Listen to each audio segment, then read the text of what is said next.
Alright, welcome back to the channel, and in today's video, I've got a double disc review for you. I've got the brand new Fission Plastic Time-Lapse from Axiom, and I've got the also brand new Electron Plastic Entropy from MVP. So if you're not familiar with these two discs, the Time-Lapse, that's essentially the MVP Axiom's version of the Destroyer. It's got flight numbers of 12 speed, 5 glide, -1 turn, 3 fade. It was just released in this Fission plastic, which is the micro bubble lightweight flight plate with a heavier rim. So we'll see if that helps or hurts. It is a little bit harder to get it in a heavier weight when it's Fission plastic. This one is a 167. I usually throw my yellow one that's a 173 Neutron plastic. Moving over to the Entropy, it's a 4-speed, 3 glide, 0 turn, and 3 fade. It's gonna be great for forehand upshots. And the one that I got here is a 171 grams. So I'm up at Huber Heights Park. It's really busy, so we're going to play everything by ear. But what I'm going to do is use only these two discs and play whichever holes I can get access to, and we'll just see how they fly.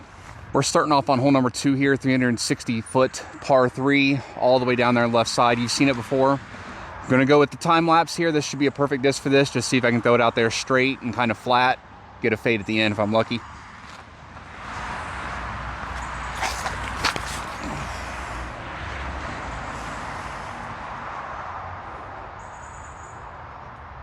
It went right by the tree we like to get to, so that should be very simple. You know, it's weird starting here because it's so busy. I didn't even have a parking spot. The last thing I wanted to do was try to throw a bomb on my first throw of this video and roll. I was afraid if I tried doing that, I might yank it over, flip it over. But this is the best shot I've ever had here. I'm sitting here probably 45, 50 feet away. Unfortunately, the only other disc I have to use is the Entropy, and while it's a great approach disc, it's not necessarily really a putter. But we'll give this a little run, see if we can snag one here. But the point I was trying to drive at, I didn't try to crush this time-lapse drive. I actually ended up throwing up a little bit nose up because I was afraid I would roll it over. Wasn't sure how flippy it would be. I was kind of worried about it being flippy. But even throwing it nose up, it gets here. It's my best drive ever. So, all right, Entropy. Entropy is stable.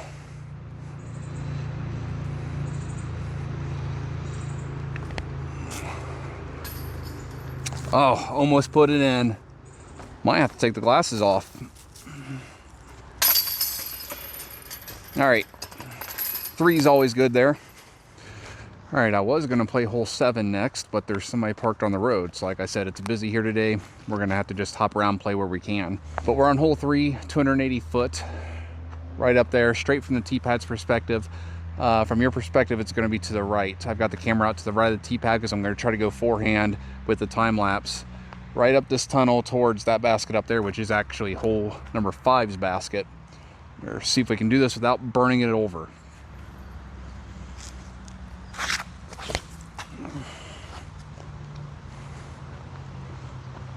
Yeah, it's good enough. It's just straight. It's gonna be hard to hyzer that. Have a long look here, just like on hole 2. Again, it's an Entropy, so keep the expectations low. It's super overstable, but we'll see if we can give this a run.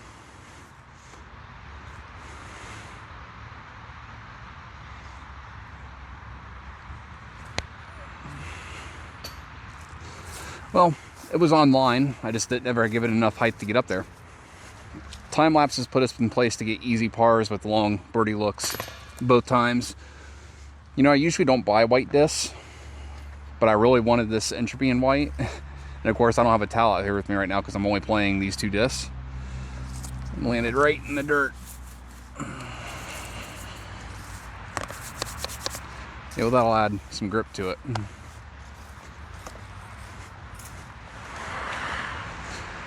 All right, we're gonna bounce over here to hole number 1. Obviously, it's an Entropy shot.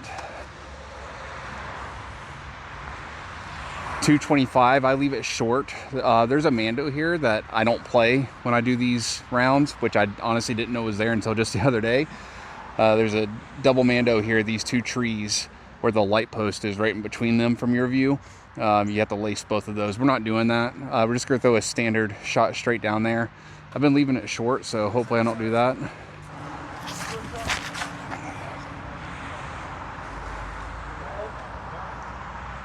All right, that should be good. All right, yeah, so the Entropy is all but parked here. So we're gonna take a birdie. Little ground marker. Action. Straight in there. All right, top over to 4. All right, so we got a birdie. Easiest hole in the course, but we'll take it. Hole 4. 263 feet. All I gotta do is make sure to get it around this one big tree, so my mistake can't be to saw it off. Gotta push it out there and give it enough gas to get all the way up there. Don't leave it short.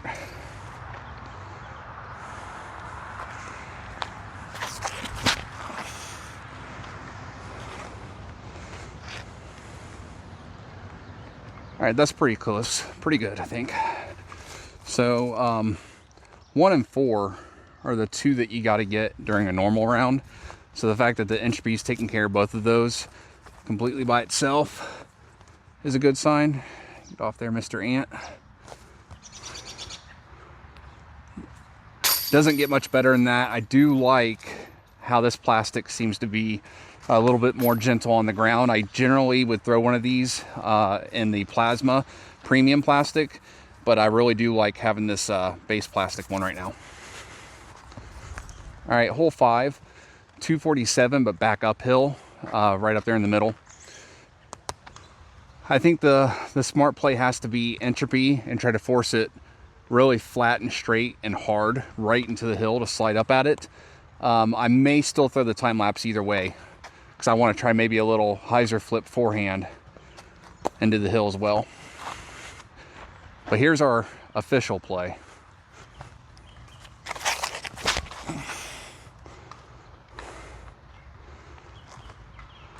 I can't tell if that's short or if that's perfect.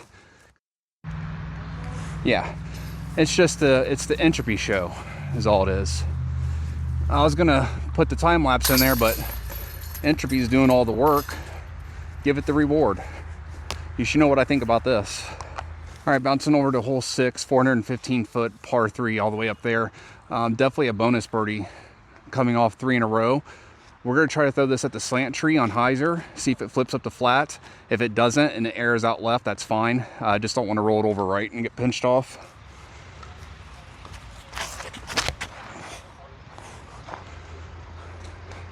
Oh, right off the limb. That's fine. There's a tunnel there. So we got a little bit of distance to make up here. It's less than hole 5, so it's essentially hole 5's shot. I don't have the hill as much. This is uphill, but I don't have the hill to throw it into. I actually have to make sure to get it down because it starts going a little bit back downhill.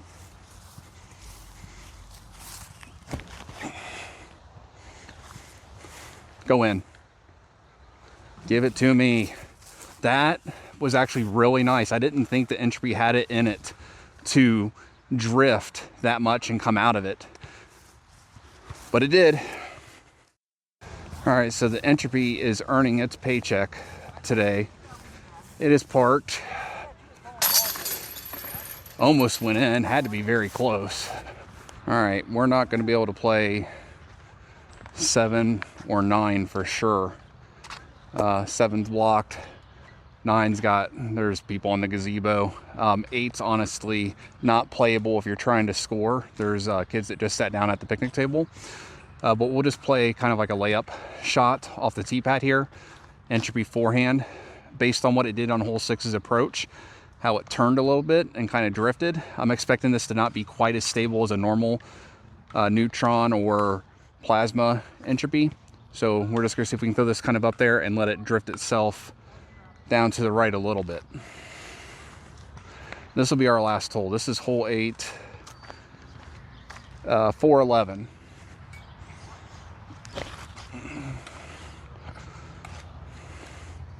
Sorry to block you. I had to make sure that wasn't gonna go over to that picnic table so I could yell 4 if it was. It was nice and short and faded back out of the turn, so we're good. All right, so we're about halfway there, so we just got a simple backhand, throw it at the billboard up there almost, actually at the picnic table, let it fade over to the basket.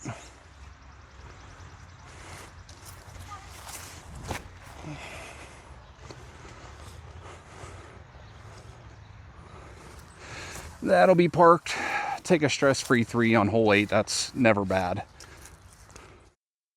So like I said, it was just an Entropy show today. It did all the work. Like to get a stress-free 3 on hole 8 with nothing but an Entropy on this course is really nice. All right, let's move over and I'll tell you what I think. All right, so we're gonna wrap it up the best I can here. I tried to find me a little quiet spot by the truck to tell you what I think about the brand new Fission Plastic Time-Lapse from Axiom MVP and the brand new Electron Plastic Entropy from MVP, which is the approach disc where the time-lapse is the distance driver. You saw how they flew out there. Both of them, I love them. I was really hoping that this new Fission Plastic Time-Lapse would take place of my Wild Honey in my bag, which is a disc you probably don't see a lot on the channel, but every now and then, if there's like a wide open hole and I want to get that huge sweeping S-flight, I think the time-lapse is going to cover that. I got a couple more in better color schemes, which I promise I'll throw better coming soon. So I'll keep trying them out and let you know how they go. As for the Entropy, you saw it did work out there. It birdied 3 holes in a row by itself and stress-free par on 8, 411-foot hole. No issues out there. I will say I'm going to put this one in the bag. I haven't had an Entropy in there for the last month or so because I've been using the Tempo. But I told Ross and Landon this morning when we played the SBO Flex that I needed to put an Entropy back in there because it just has a little bit more stability than the Tempo. So I need that in there. But that's it. Obviously, I love both of these discs. Both of these molds are already in my bag. These 2 individual discs, the Entropy's going in. This actual Fission Time-Lapse won't, but I have a purple and teal one that kind of looks like my Tenacity that will go in there. But that's it. As always, I appreciate you watching. If you did find this video useful or enjoyed it, make sure to hit the like button, and I'll see you in the next one. Stamp's pretty sick, too. That's why I like getting the special editions. That's the only, obviously the only difference is the stamp, but the little robot arm, it's actually Simon. That's pretty cool. I don't know. They're nice. They're expensive as hell, though.